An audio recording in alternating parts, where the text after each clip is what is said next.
El Antiguo Testamento es una obra enigmática.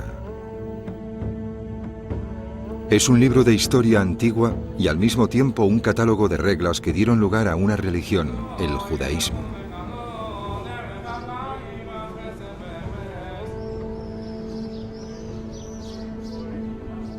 En él tenemos también la fuente del cristianismo, y varios siglos después inspiró el Corán, el texto fundador del Islam.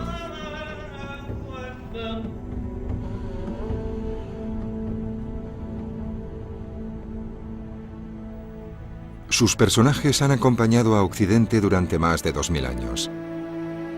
Nuestra imaginación se ha dejado llevar por sus relatos. Pero, ¿qué es lo que este libro contiene exactamente?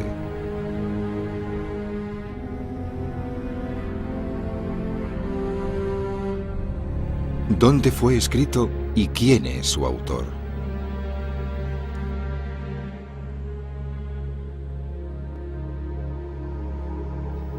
La ciencia moderna ha arrojado nuevas luces sobre estas preguntas basándose en descubrimientos arqueológicos tangibles.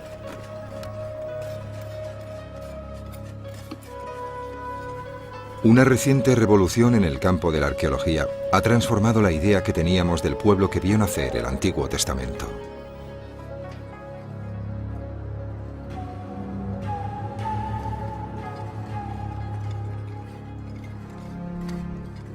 La investigación que vamos a llevar a cabo es consecuencia de esta revolución.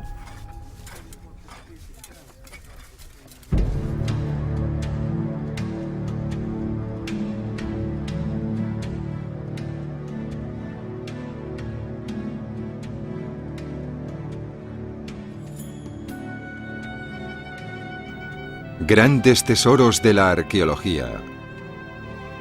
Desenterrar la Biblia.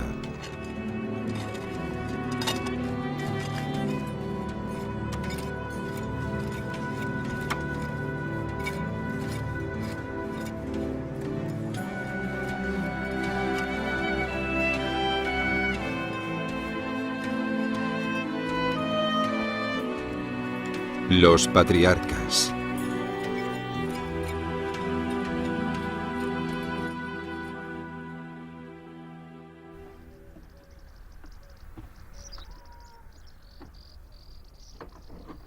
El sol se eleva sobre las tierras de Canaán. Tierras en las que, según la Biblia, vivieron los patriarcas Abraham, Isaac y Jacob.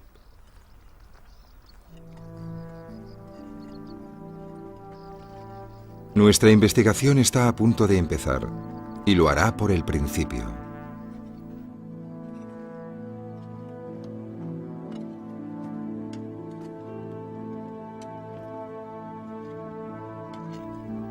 Sus historias se explican en el primer libro de la Biblia, el Génesis.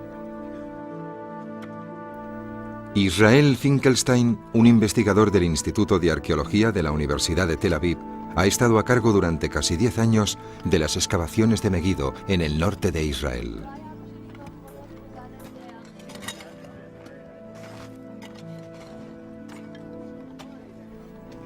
Más de 100 especialistas y voluntarios de todo el mundo participan en esta iniciativa.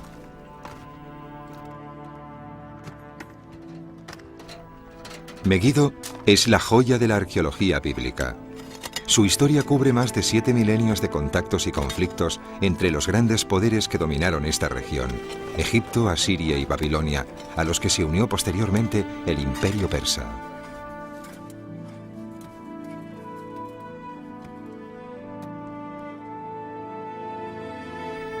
Meguido es un tel, una colina artificial creada por capas de casas, palacios y templos construidos unos sobre otros durante siglos.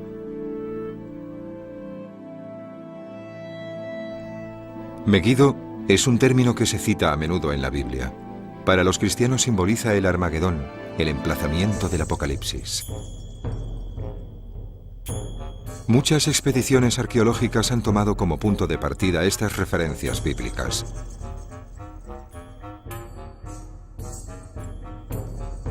En 1903, el arqueólogo alemán Gottlieb Schumacher organizó aquí las primeras excavaciones. Se sacaron y catalogaron grandes cantidades de materiales.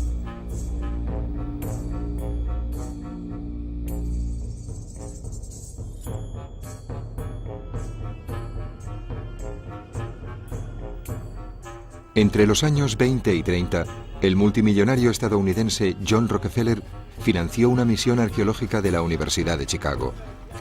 Esa delegación tenía como objetivo llevar a cabo una metódica investigación.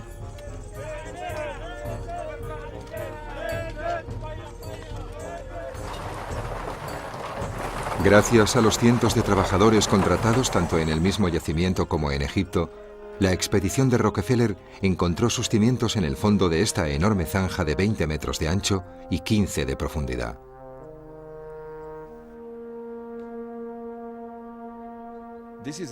Esta zanja es esencial para entender la historia de Megiddo y también la de todo el país, y se lo debemos a los antiguos excavadores. Esta increíble sección llega hasta los orígenes de una historia de unos 7000 años de antigüedad. Desde esos cimientos de ahí abajo hasta aquí, nos situamos en el siglo V a.C.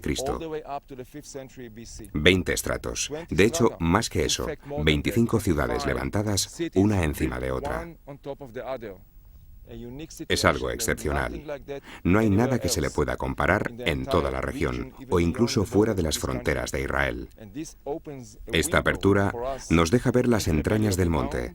Es una ventana a un libro abierto, a la historia de Megiddo durante las eras de bronce y de hierro, a la historia no solo de Megiddo, sino a la de todo el país.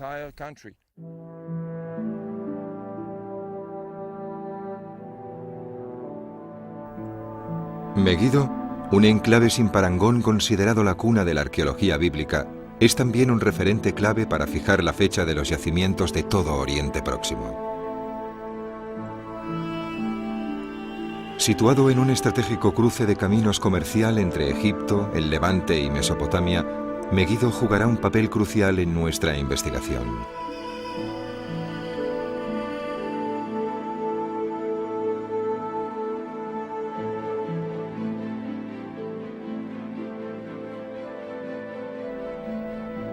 Antiguo Testamento es el nombre que se le da comúnmente a la Biblia hebrea.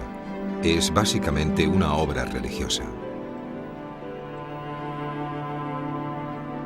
Durante muchos siglos se consideró innecesario e incluso peligroso cuestionar los acontecimientos históricos relatados en sus páginas.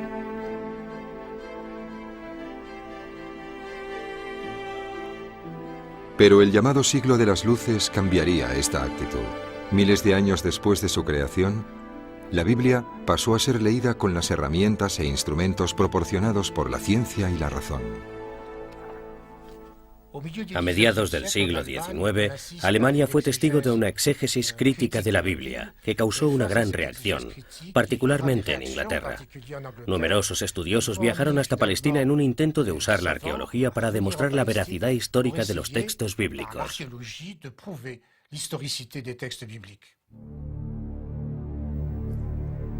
Los investigadores, en su mayoría de círculos religiosos europeos y estadounidenses, trabajaron por toda la región buscando pruebas para demostrar la naturaleza histórica de la Biblia. Entre ellos, arqueólogos franceses como los padres Lagrange, Abel y Vincennes.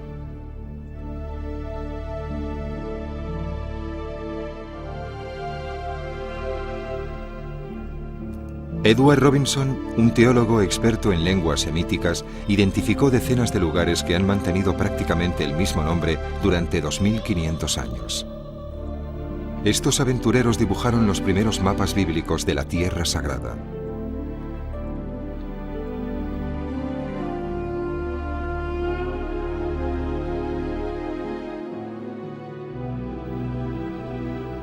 Poco a poco, en la zona se organizaron excavaciones metódicas.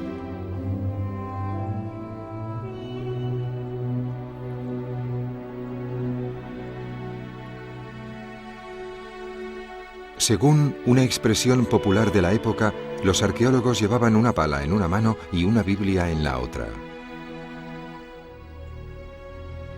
Fueron los fundadores tanto de un método como de un estado de ánimo, la arqueología bíblica. Pasaría bastante tiempo antes de que la arqueología bíblica entrara en decadencia. En los años 30, el arqueólogo estadounidense William Foxwell Albright estaba convencido de que su investigación arqueológica le permitiría demostrar la veracidad histórica de la Biblia. E investigaciones como esta continuaron hasta los primeros años 60.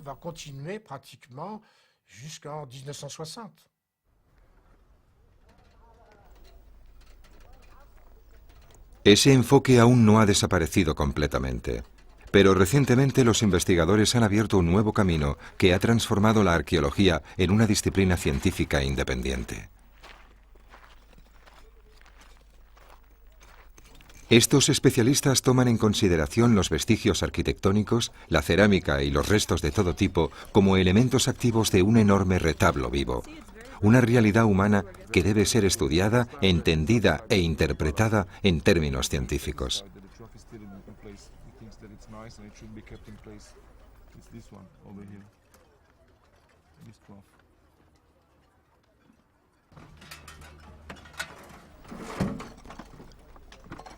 ¿Cómo ha cambiado este nuevo enfoque lo que sabemos sobre los orígenes del Antiguo Testamento? Israel Finkelstein busca la respuesta a esta pregunta en los yacimientos arqueológicos de Megiddo y el Levante.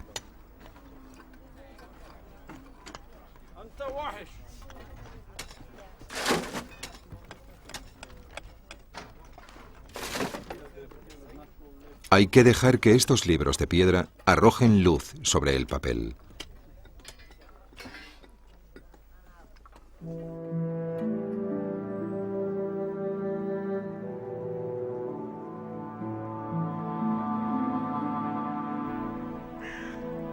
La Biblia es el libro más leído del mundo. Entre sus especialistas hay exégetas, epigrafistas, especialistas en literatura antigua, lingüistas, historiadores y teólogos.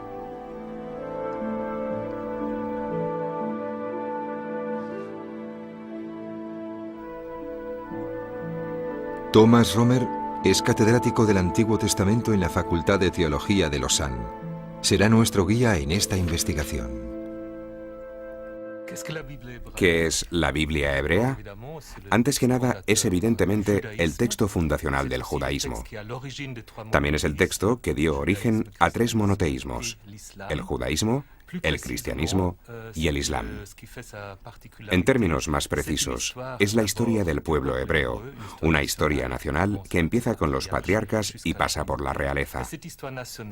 Pero esta historia nacional también se convirtió en historia universal gracias a los profetas, abriéndose a otras naciones.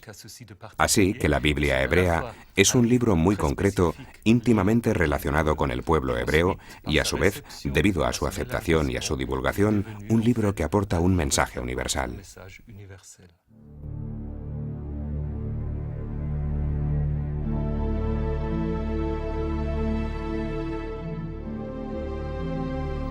El Antiguo Testamento se compone de una serie de libros que es la definición original del término Biblia, ta Biblia, que en griego significa los libros.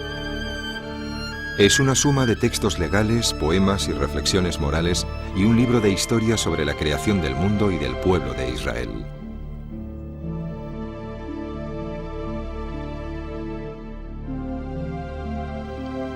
Fue el primer libro que se imprimió. Como todos los grandes textos religiosos, es un documento que ha despertado controversias para justificar guerras e invasiones y para difundir un mensaje de paz.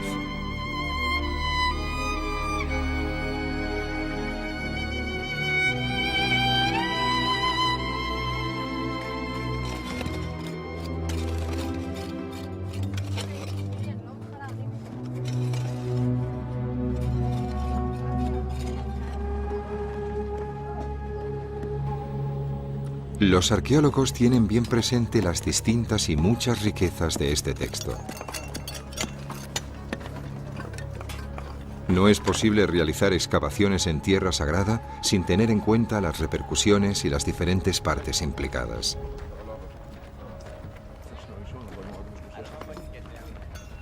Israel Finkelstein, arqueólogo, y Neil Silverman, historiador, han decidido trabajar juntos comparando los descubrimientos arqueológicos con las historias bíblicas más conocidas. Saben que se embarcan en una misión muy delicada.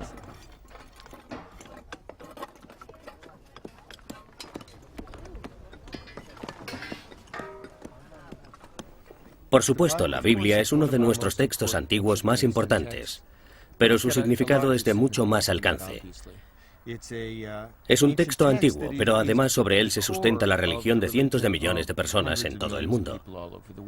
Así que sabemos que estudiar la Biblia de este modo puede herir susceptibilidades, pero intentamos estudiar los hallazgos más modernos, con los mejores y más modernos equipos que hay, para ayudar al entendimiento y transformar realmente la imagen que la sociedad de hoy tiene de la Biblia y hacer llegar lo que realmente representaba en el contexto antiguo. Su estudio nos proporciona el perfil para nuestra investigación y la cronología, desde las épocas más distantes a los períodos más recientes.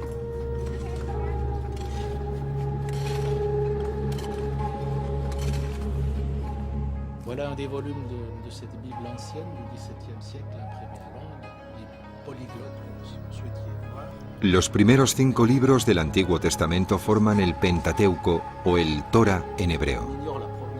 Son particularmente importantes porque reafirman el monoteísmo y son comunes al judaísmo y al cristianismo.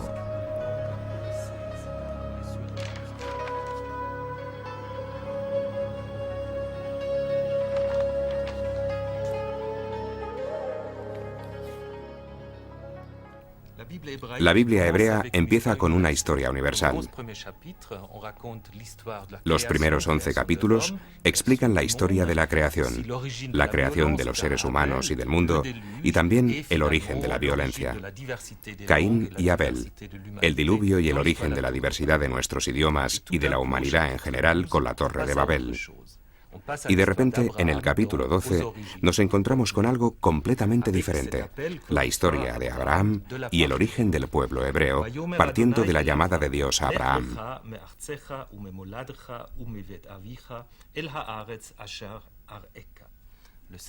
El Señor le dijo a Abraham: deja esta tierra y a tus ancestros, la casa de tu padre, y ve a la tierra que te mostraré. La Biblia muestra al patriarca Abraham, a su mujer Sara y a su sobrino Lot, abandonando su tierra con sus rebaños y dirigiéndose a la tierra prometida en respuesta a una orden divina.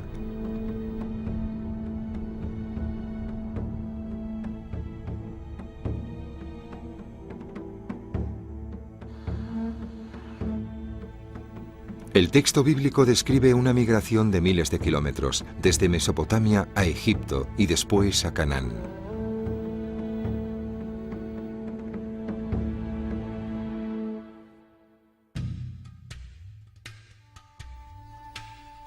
Siguiendo las concepciones románticas y orientalistas de la época, los investigadores del siglo pasado imaginaron a Abraham como un beduino similar a los que se podían ver entonces en la Tierra Sagrada. Para estos investigadores, la historia bíblica describía fielmente un modo de vida típico de la región.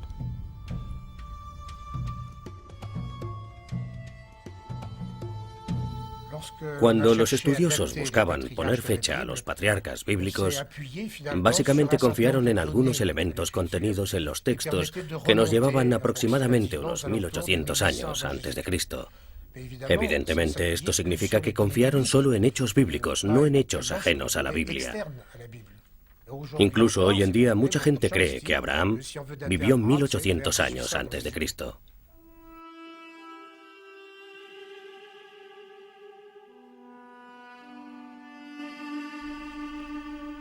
El año 1800 a.C. pertenece a un período al que los arqueólogos llaman la Edad de Bronce Media. Tenemos que volver a Meguido. ¿Qué es lo que nos dicen los restos arqueológicos?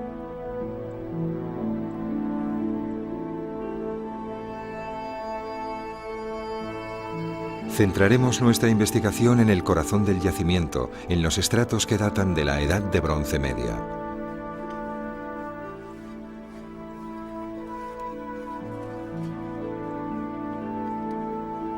Consultando los estratos más bajos de Meguido, Israel Finkelstein nos lleva atrás en el tiempo.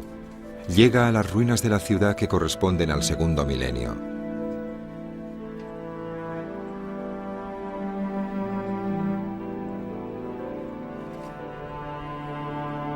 Lo que encuentra allí es sorprendente. En esa época, Megiddo era un importante centro administrativo, cultural y económico, con edificios monumentales, fortificaciones y templos.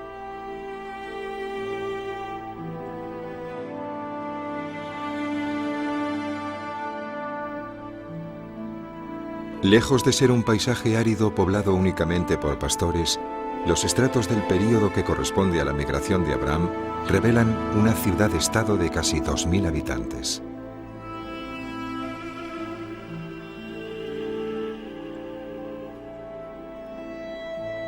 En esa época, Canaán era ya una región económicamente desarrollada con una densa red de ciudades-estado.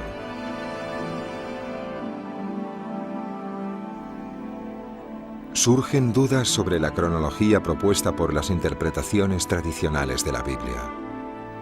Pero, ¿y la migración? Canaán es una zona neutral situada entre Egipto y Mesopotamia, y estos imperios han dejado múltiples huellas de su paso. En el yacimiento de Megiddo abundan los restos pertenecientes a estos imperios. Leyendo estas evidencias arqueológicas, desciframos las antiguas páginas de la historia de Egipto y Mesopotamia. Páginas indispensables para nuestra investigación.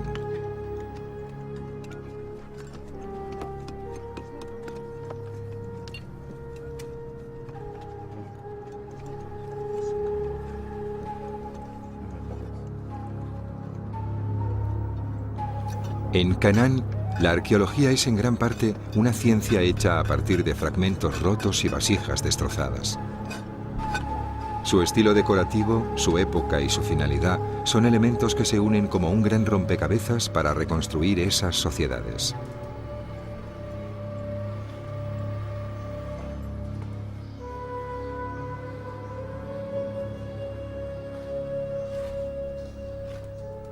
Estos fragmentos nos hablan del origen del poder y de los grupos sociales existentes en esa época.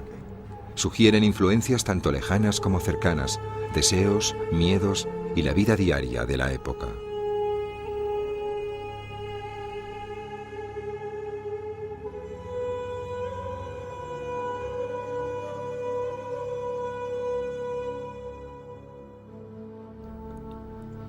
Como estos pequeños cilindros tallados, usados hace miles de años como sellos o amuletos, y en los que podemos ver desarrollarse ante nuestros ojos ritos populares en Mesopotamia y el Levante.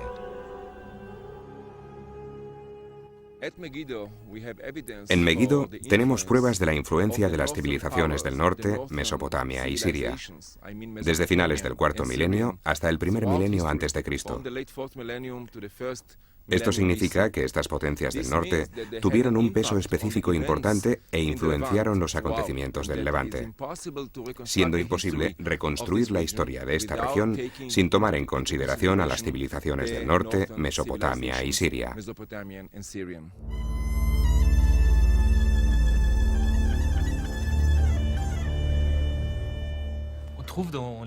Hay muchos puntos de contacto entre las historias de los patriarcas y los pueblos del norte, es decir, los arameos.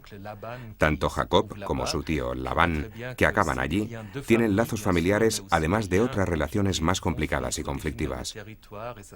Había que medir los territorios y no siempre era tarea fácil.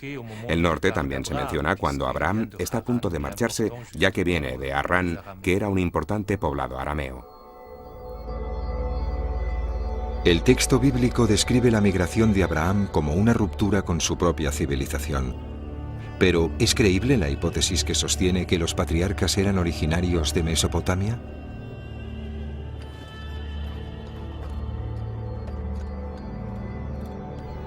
La respuesta quizás se encuentre oculta en los innumerables archivos y testimonios de la civilización mesopotámica que en la actualidad aparecen diseminados por los grandes museos del mundo.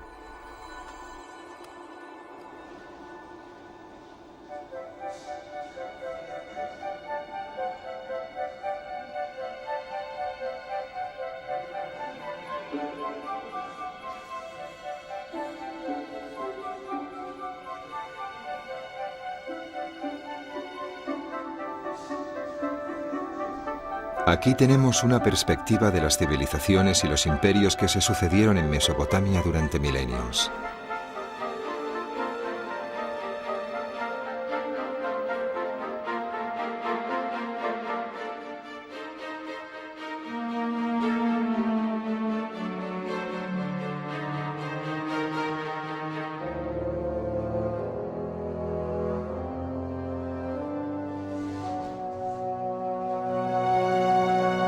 Junto a estos monumentos que se alzan entre la arena, encontramos miles de tablas decoradas con símbolos cuneiformes, escritos en arcilla que cubren varios miles de años, algunos de los cuales datan del segundo milenio antes de Cristo.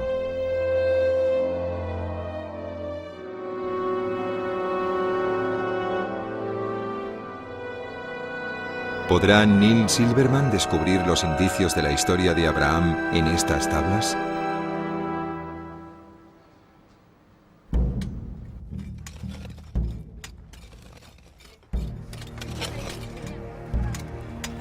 Los millares de tablas recuperadas de entre el cieno de los ríos Tigris y Éufrates forman una ingente base de datos que todavía no ha sido descifrada, una tarea en la que aún trabajan numerosos investigadores.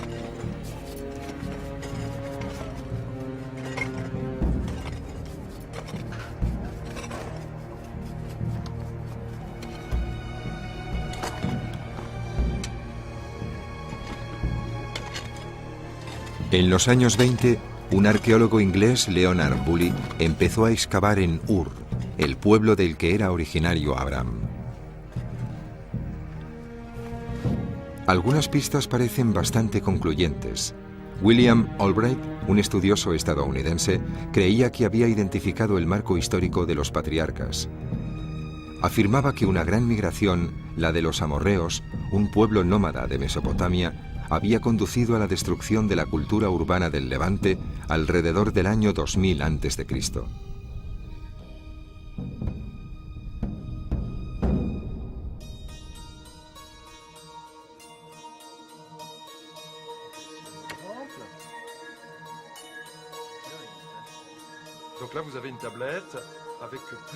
Neil Silverman visita la Escuela Superior de Estudios Aplicados de París. Los primeros investigadores situaron a Abraham en el contexto histórico de las invasiones amorreas. Pero con la información de la que disponemos hoy en día, ¿tiene sentido que aún lo creamos? Los amorreos son un pueblo bien documentado de finales del tercer milenio y principios del segundo, y era muy tentador relacionar la migración de Abraham con la de los amorreos. Sin embargo, las migraciones amorreas se desarrollaron principalmente en dirección oeste-este, mientras que Abraham, en cambio, hizo el camino inverso, del este al oeste. Como consecuencia, la relación no es tan evidente como se especulaba.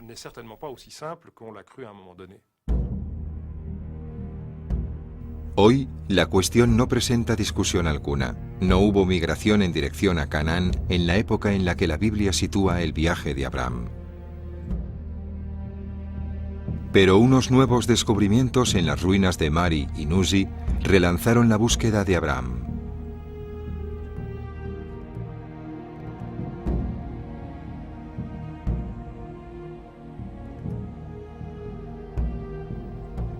Más de 20.000 tablas cuneiformes han sido recuperadas en Mari.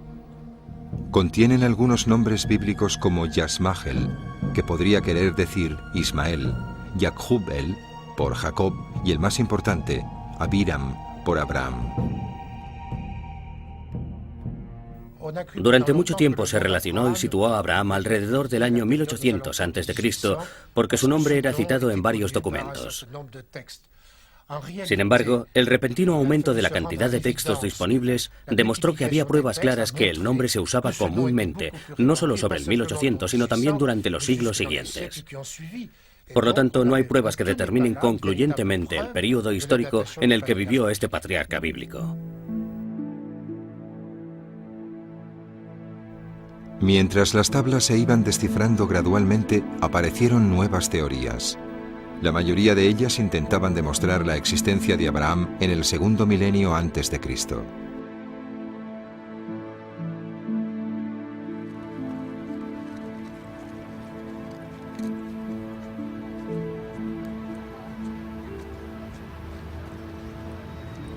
John Van Seters, un experto reconocido internacionalmente, ha trabajado en las tablas de Nuzi durante mucho tiempo. Las tablas contienen una historia parecida a la de Sara, la mujer estéril de Abraham en la Biblia.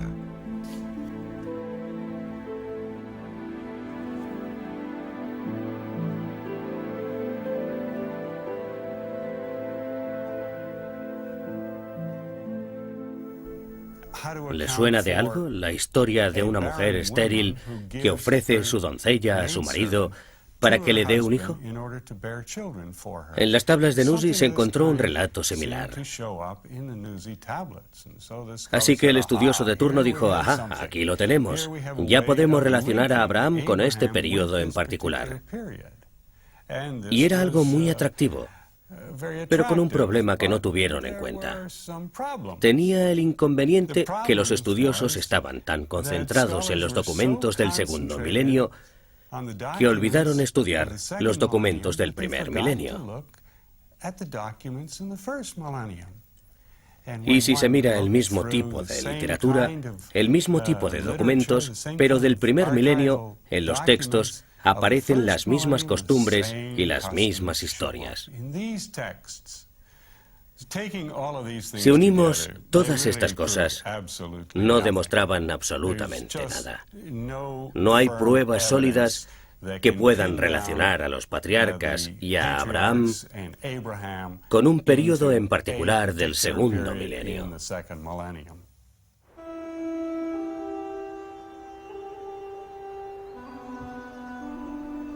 De este modo, la arqueología bíblica tradicional había llegado a un punto muerto. No podía encontrar los orígenes de la historia de Abraham.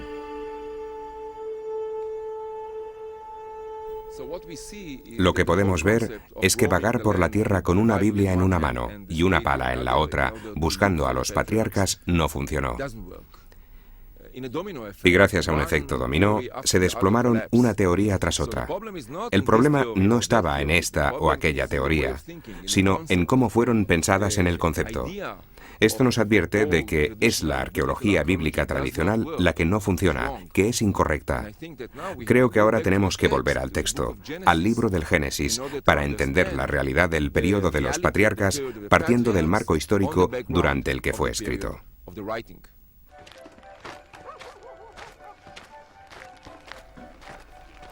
Sin embargo, los historiadores aún pueden servirse del Antiguo Testamento. Basta saber cómo identificar las pistas que contiene el libro, los topónimos, los nombres de la gente o los paisajes típicos. En el libro de Génesis se hace referencia a los filisteos, un pueblo que llegó a Canaán y que dificultó enormemente la vida de los israelitas.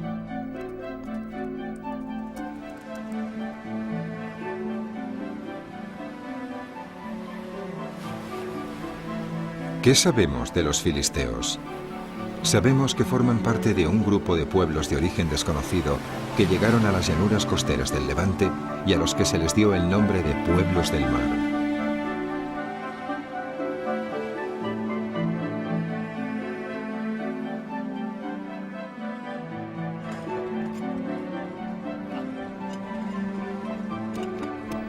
Neil Silverman conoció a una arqueóloga israelí en las excavaciones de Dor, no muy lejos de Megiddo, un yacimiento relacionado con estos pueblos del mar.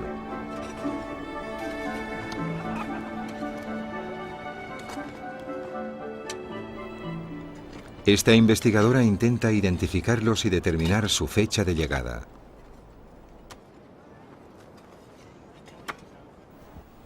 ¿Qué podemos decir del momento en que aparecieron los filisteos y los pueblos del mar?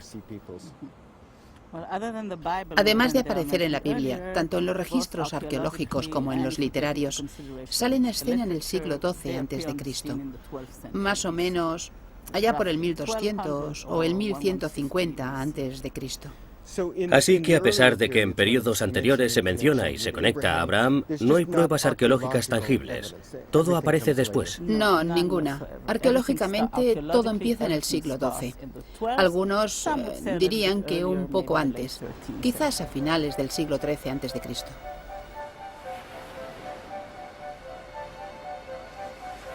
Los versos bíblicos que relacionan a los patriarcas con los filisteos presuponen un mundo posterior al siglo XII después de Cristo.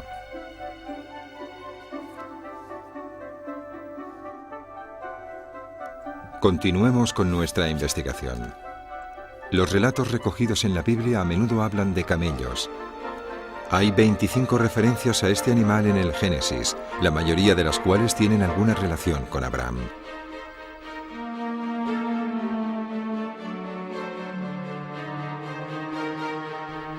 Evidentemente, el camello era un animal conocido en Oriente Próximo y las excavaciones arqueológicas han revelado cantidades significativas de osarios de camellos, pero nuestro objetivo es fechar estos eventos.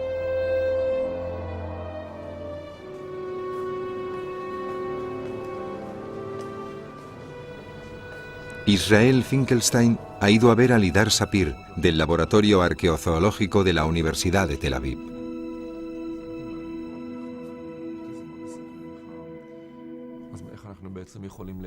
¿Qué puedes decirnos sobre la domesticación del camello en la región del Levante? Atendiendo a las pruebas arqueológicas, el camello no podría haberse domesticado como bestia de carga antes del primer milenio antes de Cristo.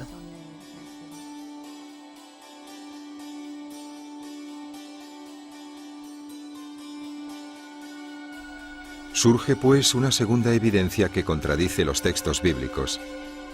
Los camellos de Oriente Próximo no fueron empleados como animales de trabajo antes del año 1000 a.C.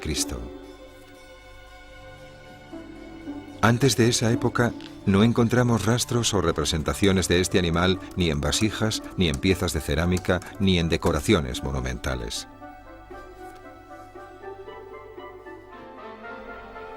Pero nuestra investigación no acaba aquí. La presencia de camellos está estrechamente relacionada con las caravanas comerciales de Arabia. Los textos bíblicos dicen que esas caravanas transportaban goma tragacanta, ungüentos y oleoresinas.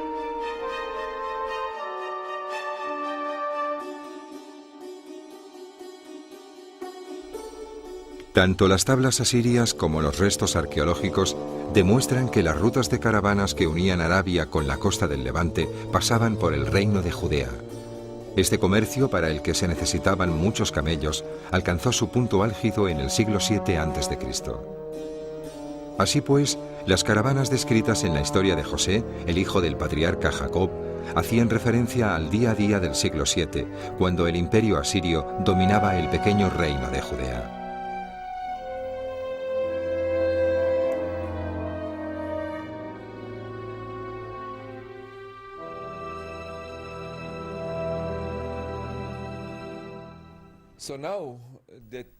Ahora que lo investigamos en profundidad, sabemos que el Génesis no describe el marco histórico del siglo XVIII. No podemos situarlo en la Edad de Bronce Media.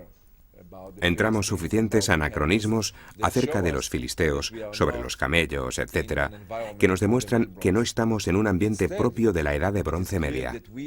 En cambio, está claro que todo parece encajar en el siglo VII a.C. Todos los detalles, o muchos de los detalles del Génesis, concuerdan perfectamente con aspectos del siglo VII a.C. Así que ya tenemos la respuesta a una de las preguntas. ¿Cuándo? Pero aún queda otra. ¿Por qué? Tenemos que estudiar a los autores del Génesis y preguntarnos por qué explicaron la historia del Génesis de esta manera.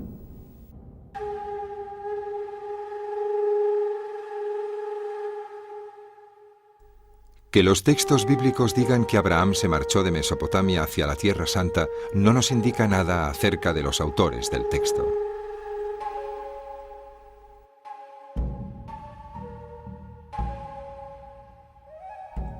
Centraremos entonces nuestra investigación en el destino final de esa migración.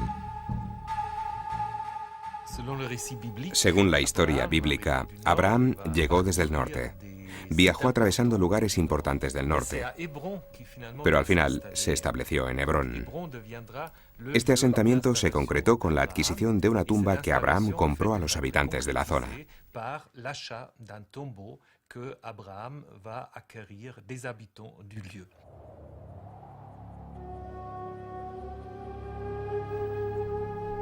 Los topónimos bíblicos atrajeron la atención de un investigador alemán que en los años 40 catalogó todos los lugares en los que se habrían desarrollado las historias de los patriarcas.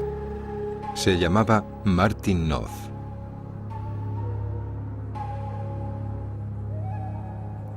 La Biblia dice que Abraham, un nómada, compró un poco de tierra donde morir cerca de Hebrón, pero también donde vivir.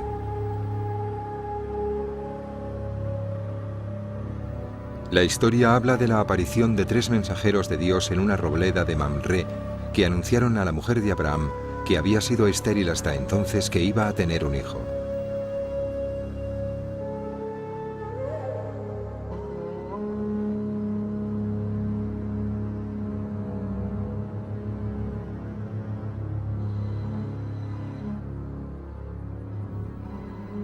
Dios se le apareció a Abraham bajo los robles de Mamré, mientras se sentaba ante la puerta de su tienda a mediodía, y levantando los ojos vio y contempló a 3 hombres ante él.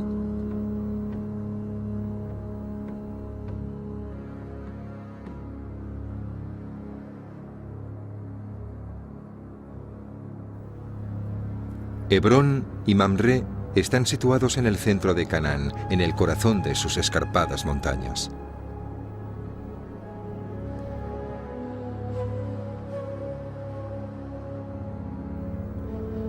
Siguiendo la lectura geográfica de la Biblia, Martin Noth se interesó por el segundo patriarca, Isaac, el hijo de Sara y Abraham.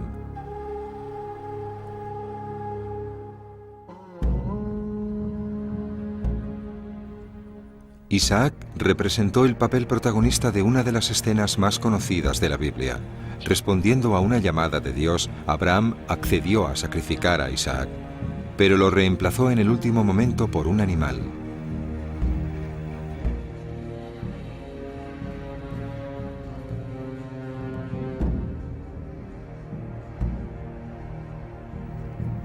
La Biblia nos cuenta que Isaac era un pastor que vivía en el semiárido sur de Canaán.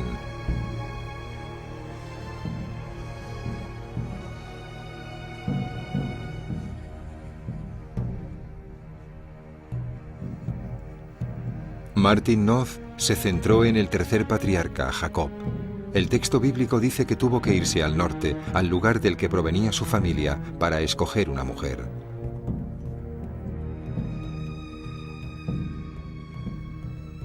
En su viaje de vuelta, luchó contra un ángel cerca de un río que fluye en el nordeste del país.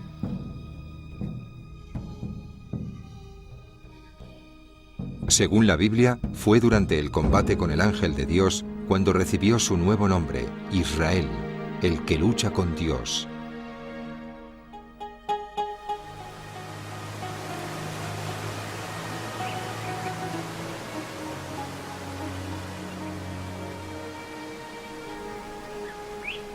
Otros textos lo sitúan en las montañosas regiones del norte de Judea.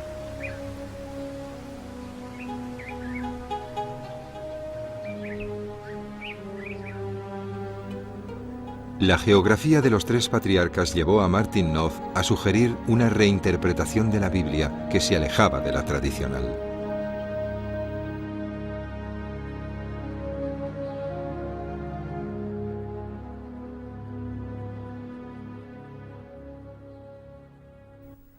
Al tomar estos lugares geográficos como objeto de estudio, es comprensible que se intentara relacionarlos, que se buscara un eslabón que los conectase. A medida que la historia se desarrollaba, se quiso comprender de una determinada manera las relaciones de este grupo de seres humanos. Esto llevó a elaborar una especie de genealogía patriarcal con Abraham, Isaac y Jacob. Es evidente que inicialmente coexistían 3 tradiciones bastante diferentes. En realidad, los patriarcas no estaban relacionados. En el norte se contaba la historia de Jacob, en Hebrón la historia de Abraham y en Beersheba la historia de Isaac. La idea de que estos 3 patriarcas fueran de la misma familia fue una invención de los autores de la Biblia. Querían demostrar que existía una relación entre estos 3 patriarcas, cuando en realidad no la había. ¿Demuestran estas teorías una divergencia entre las tradiciones orales y las tradiciones escritas? Desde el siglo XIX, las exégesis bíblicas alemanas revelaron que el Génesis contenía historias de diversos orígenes, entretejidas una con otra. Algunas estaban relacionadas con el reino del norte, Israel, y otras con el reino del sur, Judea. Así que tenemos 3 tradiciones diferentes en el marco de 3 zonas geográficas distintas. Y la pregunta es, ¿por qué Abraham está en el centro de todas ellas? ¿Por qué es el primero de los patriarcas? La respuesta está clara. Estamos en Jerusalén y en Judea en el siglo VII, en el apogeo del reino de Judea. Así que no importa si los patriarcas son figuras históricas o míticas. Lo importante es que el telón de fondo de la historia muestre que estamos en el siglo VII en Judea, en Jerusalén. Y la gente que escribió estos relatos decidió poner a Abraham primero como el fundador de la familia, como el centro de la historia. Así también situaban a Judea en el centro del universo.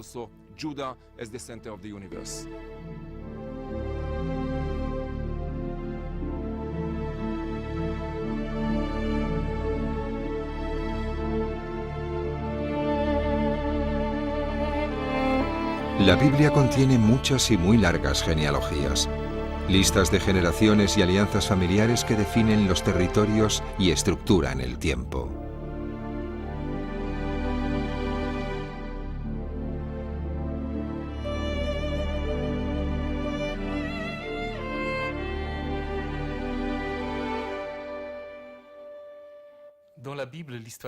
La historia de los patriarcas en la Biblia es también una historia familiar. Abraham no solo era el padre de Isaac, también era el padre de Ismael, a partir del cual surgen todas las tribus árabes. E Isaac no solo era el padre de Jacob, también era el padre de Esaú. Y Abraham también es el tío de Lot. Esto significa que todos los pueblos, clanes y tribus que viven en Canaán, Cisjordania y Transjordania están relacionados porque son descendientes de Abraham. Así que todos estos pueblos se presentan como miembros de una gran familia, con los mismos problemas a los que se enfrentan todas las familias, pero también con un ideal común, el de una profunda unión que hermanaba todos esos pueblos diferentes.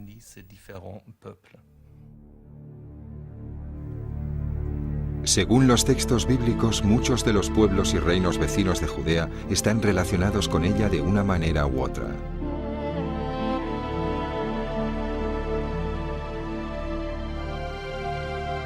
La larga saga familiar de la Biblia, como cualquier extenso árbol genealógico, teje las relaciones que unen a estos pueblos, pero también hace más que eso. Lo que vemos en la figura de Abraham es una representación simbólica del nacimiento de una nación. En el momento de escribir la Biblia, la historia de la gente de Israel no se consideraba historia tal y como la entendemos hoy. Años, eras, acontecimientos históricos. Se veía más como la historia de una familia. Y por supuesto, el padre de la familia, el fundador de la familia, es una persona de gran importancia. En todas las historias de Abraham vemos representaciones simbólicas de los lugares importantes de Judea, de las relaciones con otros pueblos que conformaron la historia de Judea.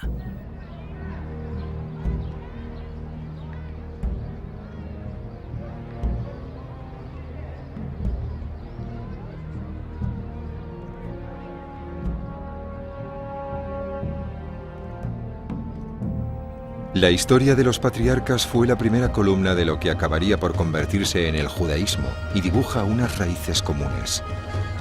Según la tradición judía, el pueblo de Israel está formado por los descendientes de Abraham, Isaac y Jacob. A sus ojos, pertenecer a un pueblo y a una religión es exactamente lo mismo.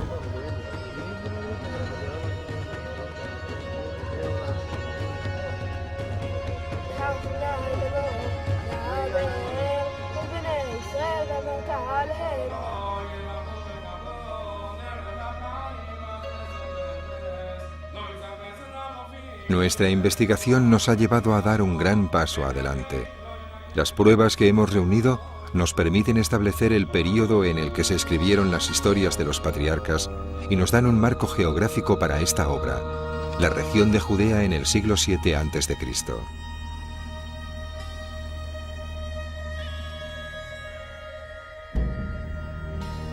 Pero estos hallazgos arqueológicos no han terminado de suscitar preguntas que cuestionan la obra escrita.